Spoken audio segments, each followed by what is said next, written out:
part 2.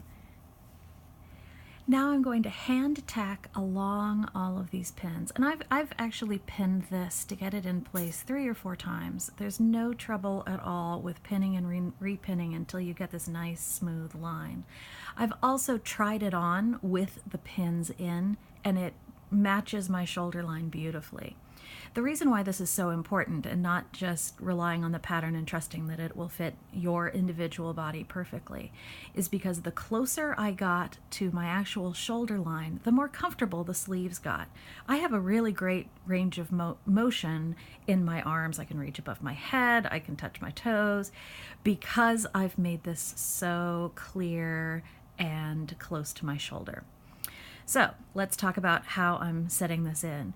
I'm doing just little prick stitches onto the outside, and here's how I do that.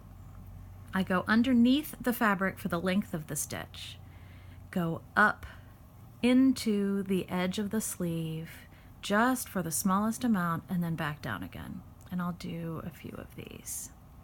You can do this fairly quickly once you get a little bit of practice. What you want is a very, very tiny stitch to show on the outside, and for the majority of the stitch to be on the inside. Because after I've finished this all the way around, I will be taking all the pins out and looking at that stitch, and then I'll finish the inside. I will probably finish the inside with a second round of hand stitching, and then, because I'm not doing a French hem on the sleeves, I will probably sneak and do a machine zigzag along the edge of the raw edge of the sleeve. I want this to last as long as possible. Again, I want to be as flexible as I can while I'm wearing this.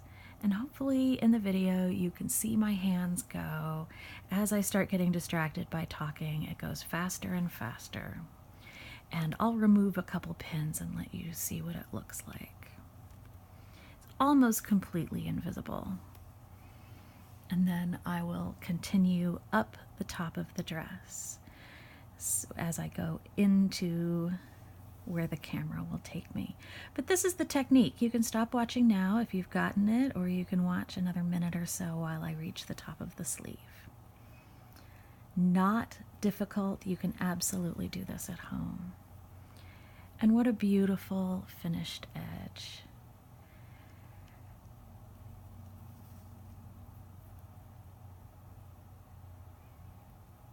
I realize that my stitches are a little width apart here. This is almost 1/4 of an inch, but this is the first time I've sewn this through.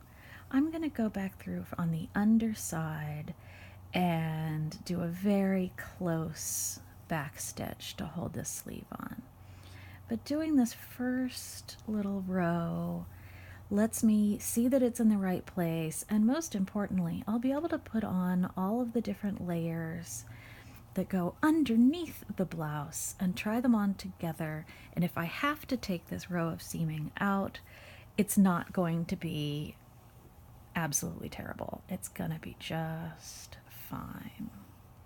There we go.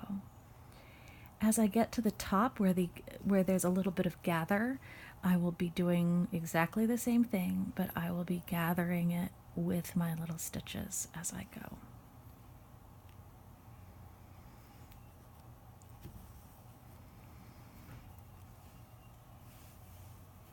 And there it is, a beautifully set in sleeve.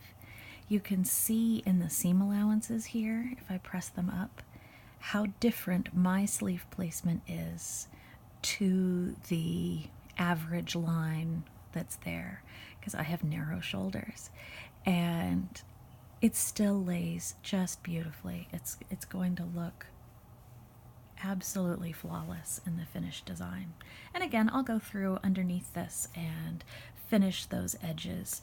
I will pink them in a little bit closer and do a couple more rows of stitching so that it is absolutely secure. But what a beautiful sleeve top. That's it. I'm Yosa Addis from yosa.com.